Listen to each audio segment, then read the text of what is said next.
A'udzubillahi minasyaitonirrajim. Bismillahirrahmanirrahim. Assalamualaikum warahmatullahi wabarakatuh. Alhamdulillah kita bisa bertemu kembali di perkuliahan full online mata kuliah sejarah desain. Akan menjadi menarik hari ini teman-teman karena kita akan membahas sesuatu yang sangat penting, melanjutkan materi sebelumnya. Akan selalu menjadi hal yang seru saat kita berbicara mengenai sejarah desain. Kalau kita obrolkan segala hal yang berkaitan dengan sejarah desain, tentu materinya tidak akan habis dalam satu semester. Kita sudah jauh melakukan berbagai pembahasan, berawal dari definisi DKV, kemudian bagaimana sejarahnya, berawal dari gambar menjadi tulisan. Zaman prasejarah ditemukan terlebih dahulu gambar daripada tulisan. Kemudian kita mempelajari ilmu bahasa rupa untuk mendeteksi makna yang terkandung dalam relief-relief dan gambar-gambar tradisi. Dan setelah kita memahami bahwa gambar anak memiliki potensi untuk pengembangan gaya gambar tradisi Indonesia, ya sekarang kita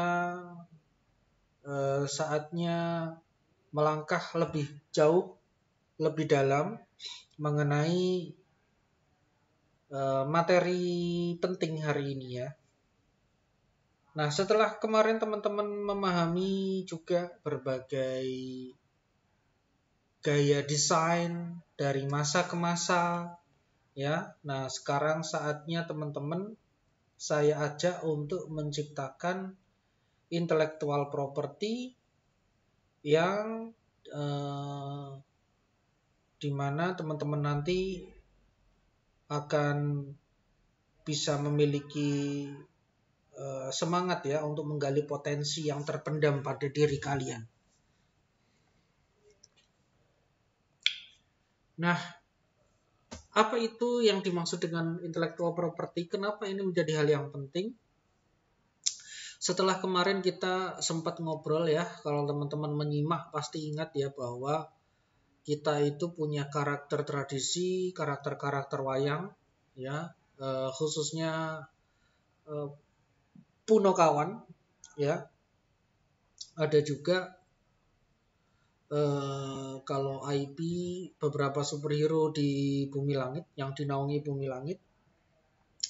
Ada si Unyil, ya, itu menjadi salah satu kekayaan intelektual properti, kekayaan intelektual atau intellectual property, ya, yang dimiliki oleh Indonesia, di mana kita harus lebih banyak lagi ya, seperti yang kemarin saya bahas mengenai ini ya. Pemerintah Amerika, Eropa, Jepang, Korea menggunakan IP untuk menyampaikan budaya bangsa. Nah, ini berkaitan dengan sejarah. Kita sudah mengetahui akar tradisi kita ya. Disimak kembali ya kalau misalkan lupa pertemuan-pertemuan sebelumnya. Oleh karena itu kita rasanya semakin merasa wajib untuk benar-benar memiliki IP.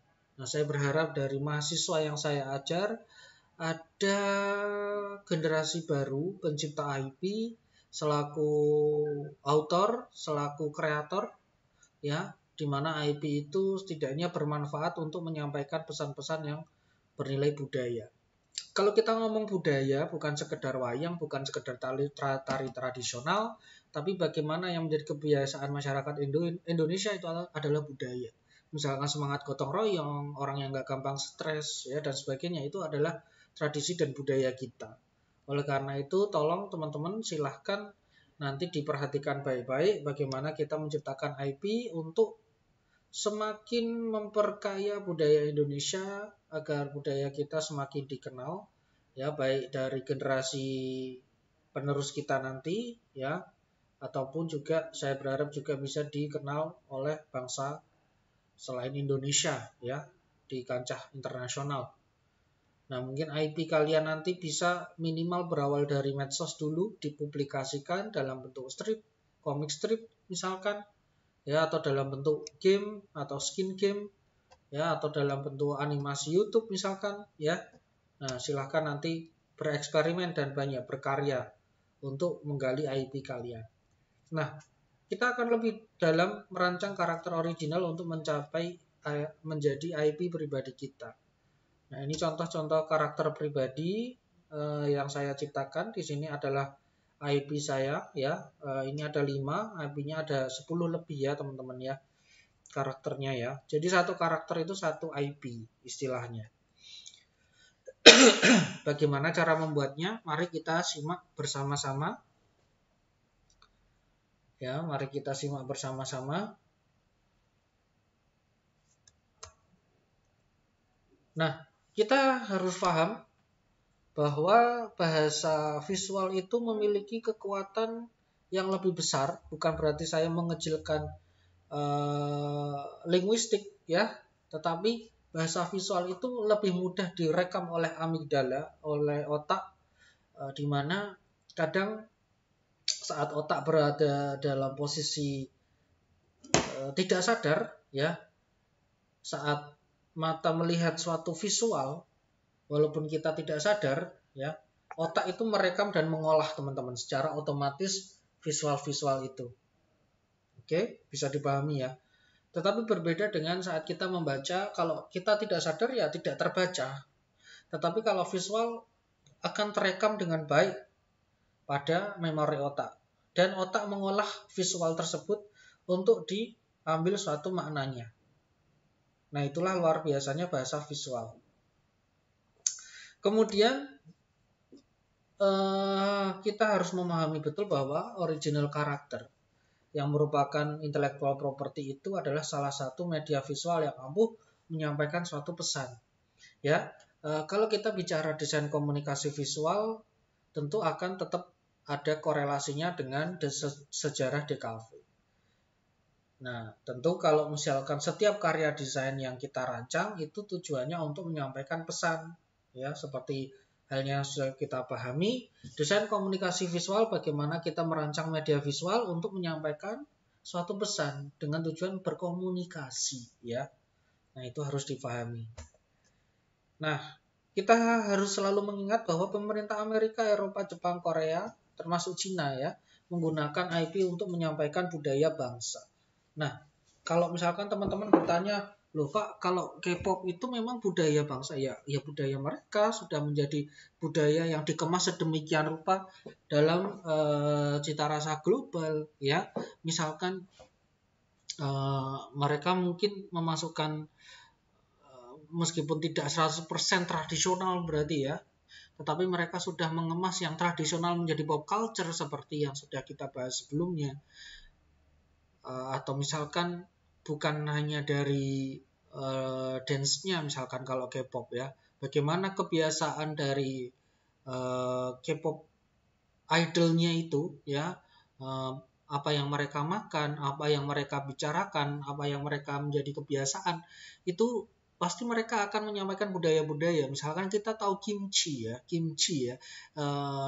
itu tahu dari K-pop, ya kan? Kita merasa tergugah untuk makan kimchi atau Korean food ya misalkan ya.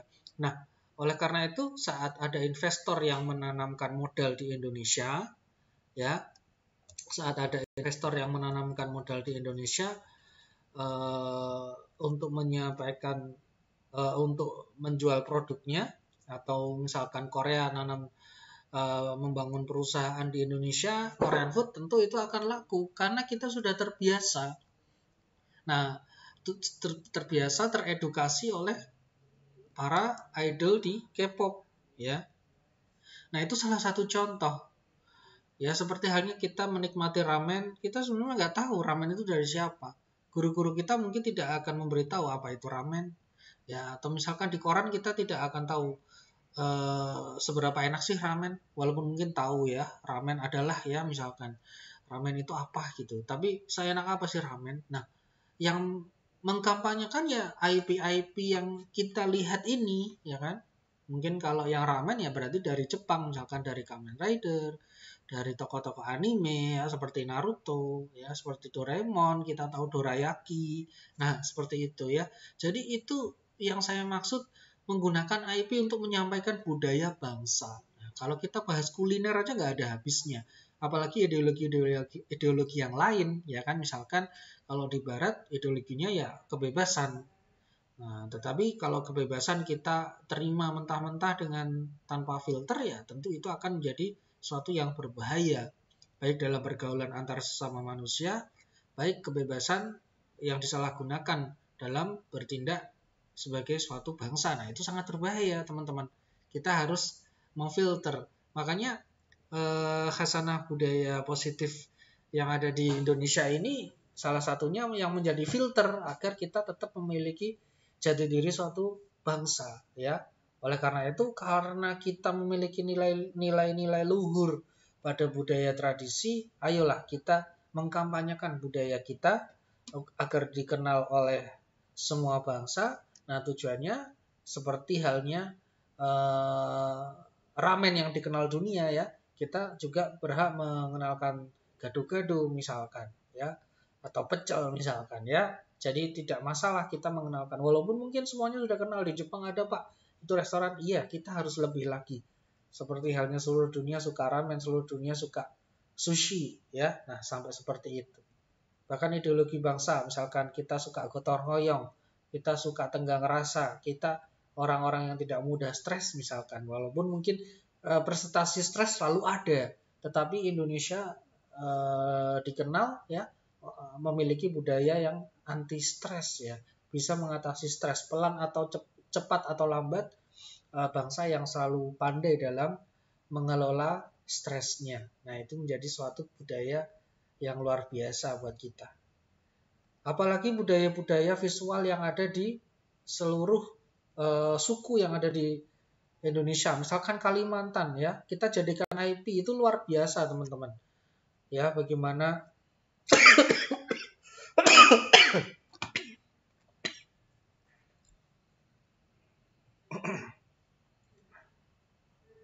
Oke, jadi itu ya sedikit habis batuk ya, teman-teman, ya.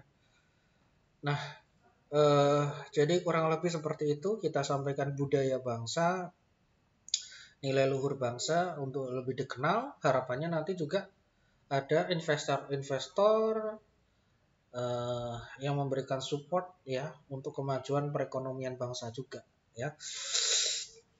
Oke, baik, selanjutnya Nusantara bangsa visual, artefaknya juga visual, karakternya wayang, relief dan lain-lain, ya. Kita memiliki DNA visual, teman-teman.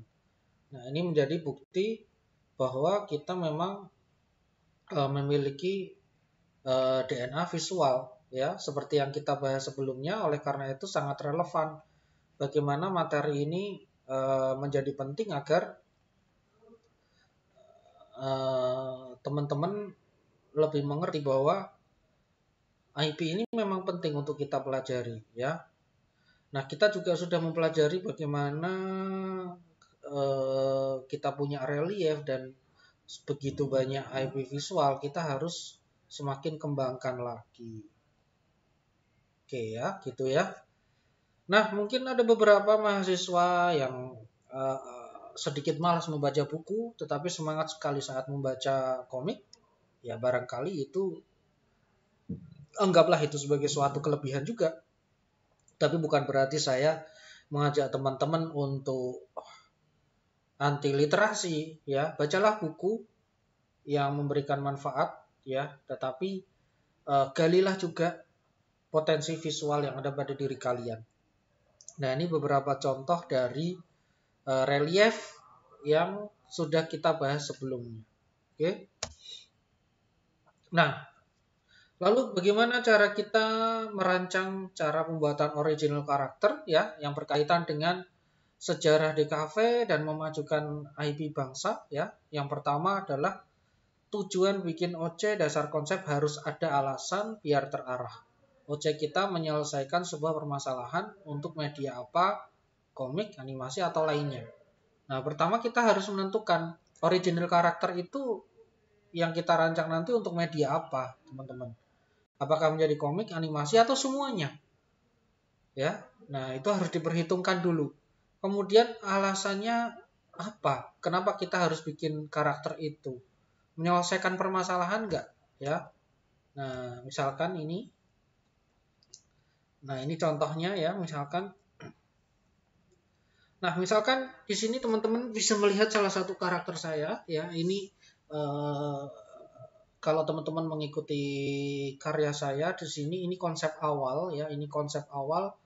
Dulu sebenarnya Ultimate Guide itu saya konsepkan ini satu hero bisa menjadi banyak form, ya. Tetapi seiring eh, apa namanya proses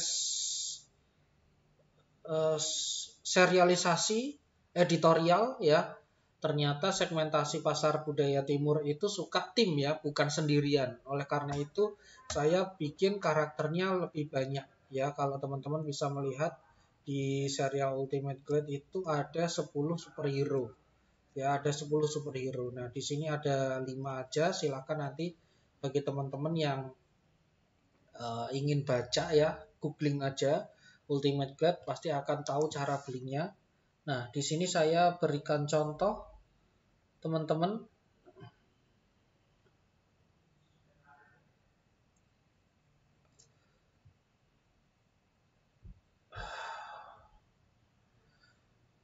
Oke, bentar ya. Nah, ini teman-teman beberapa contoh IP-nya, ya, ada 10. Jadi yang tadinya sendiri menjadi tim, ya.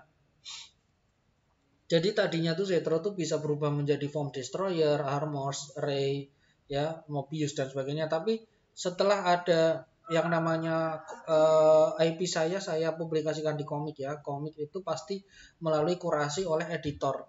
Nah, editor memberikan masukan, pembaca juga saya melihat memberikan masukan, dan alhamdulillah Ultimate Guide itu sudah melalui berbagai remake, ya. Jadi ini yang remake yang terakhir ini, bahwa Ultimate Guide itu menjadi Comic Ultimate Guide itu hero-nya beberapa tim. Jadinya banyak, ada 10 tim. Nah, tujuannya apa? Ya, saat kita menciptakan di sini saya melihat bahwa di Indonesia belum segencar Malay, ya, dalam hal superhero religi, ya, superhero dengan genre superhero religi atau tokusatsu religi. Makanya saya menciptakan ini untuk menyelesaikan permasalahan, mengisi suatu segmentasi yang membutuhkan. Nah, ini akhirnya tercipta karakter-karakter ini, ya. Nah, jadi sudah ada tujuan, harus ada terlebih tujuan. Kita tidak boleh merancang hanya karena sekedar ingin, misalkan, ya, ingin bikin karakter ini karena saya suka. Itu bukan jawaban yang tepat. Kita harus benar-benar memperhitungkan kira-kira tujuan kita menyelesaikan masalah sesuai dengan prinsip desain komunikasi visual. Perancangannya itu untuk menyelesaikan suatu permasalahan. Kita tidak boleh sekedar berekspresi karena suka, karena ini dan itu, ya. Harus ada permasalahan yang kamu selesaikan dengan karya desain kalian. Ya, bisa dipahami, ya.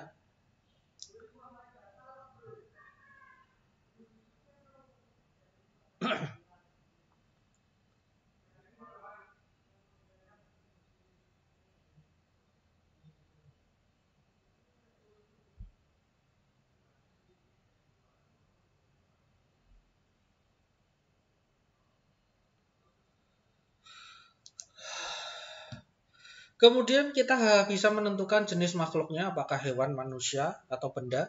Ya, kalau hewan itu udah banyak sekali, ya, seperti serial Looney Tunes, ya. Kemudian seperti Donald Duck, Goofy, ya, karakter-karakter hewan yang ada di Disney, ya.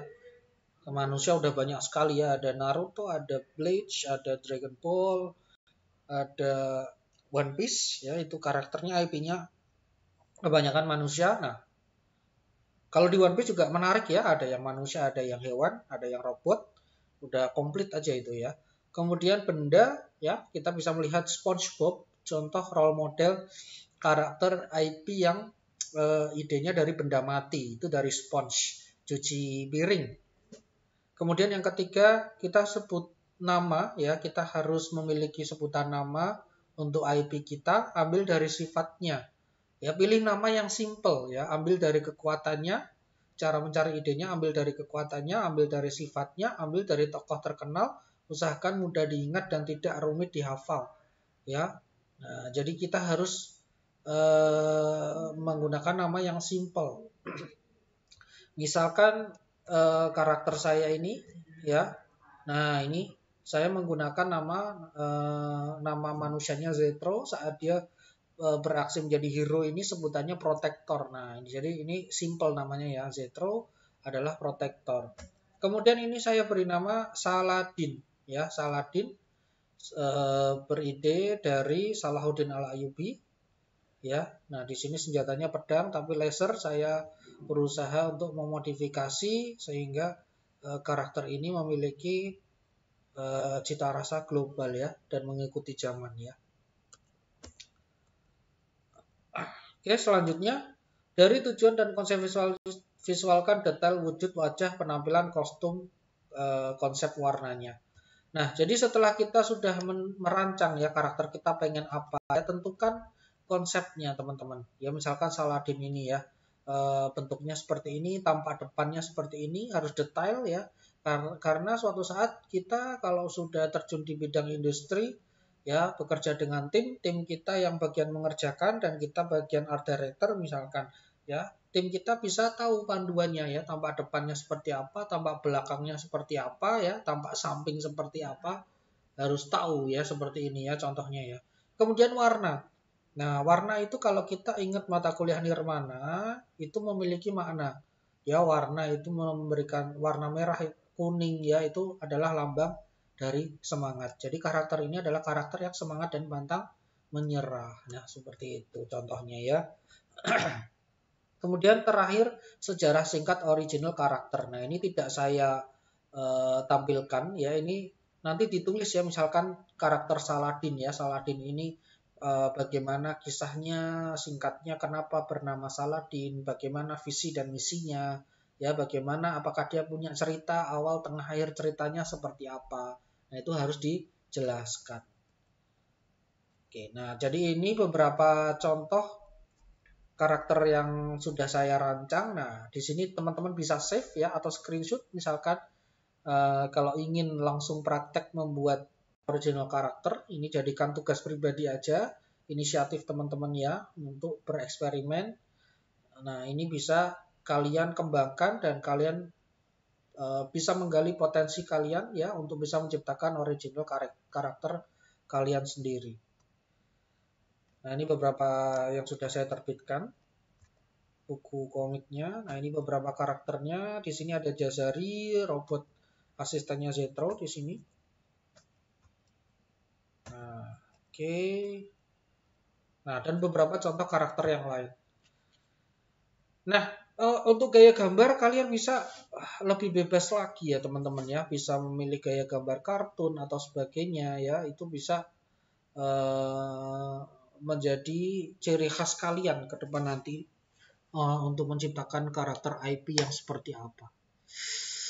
Oke, hari ini cukup ya, saya rasa itu bisa diresapi, bisa dipahami. Nah, saya berharap sekali teman-teman nanti benar-benar bisa memiliki IP pribadi untuk kalian kembangkan ya sampai kalian lulus nanti bisa kalian kembangkan sendiri menjadi dalam berbagai media ya, pasti akan memberikan benefit buat kalian ya. Baik, sampai ketemu lagi minggu depan. Semoga berkah ilmunya ya. Simak dan ulang kembali materi yang kalian lupa ya, karena setiap materinya itu penting dan saling berkaitan. Dan tentunya antara satu mata kuliah DKV yang satu dengan yang lain juga berkaitan. Jadi semua mata kuliah jangan sampai kalian ada yang skip ya. Kalian semua harus serius melihat mempelajarinya. Akhirul kalam, wassalamualaikum warahmatullahi wabarakatuh.